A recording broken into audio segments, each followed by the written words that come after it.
maşallah. Denizinde seninle taşı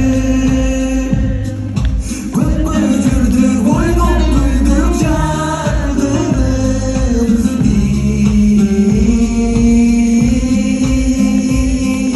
Gittikçe bir yapmak olup dağladım Kıpırcırdır boynum duydukça ardırım